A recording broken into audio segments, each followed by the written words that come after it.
مشاهدينا الكرام، مرحبا بكم من جديد. معكم الاخ رضا من قناه عالم الرياضه، قناتنا وقناتكم كاملين. الخوت ديالي كما سمعنا واحد الخبر اليوم ان نجم نادي برشلونه يغادر في الانتقالات الصيفيه اللي هو سيرخيو بوسكيت وسط نادي برشلونه وسط الميدان.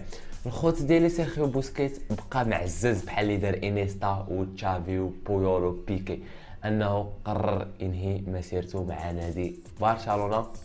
بوسكيت الخوت بحال والو يمشي للهلال السعودي يجمع الفلوس مع راسو ويتسارى، حيت ما بقى له ما يلعب مع نادي برشلونه، راه في عمره 36 عام.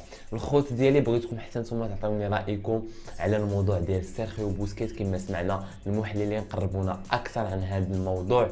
بوسكيت يغادر البارسا. الخوت بلبلوها في التعاليق، وشكرا لكم جزيلا. كان معكم الاخ رضا من قناه عالم الرياضه. السلام عليكم ورحمه الله تعالى وبركاته.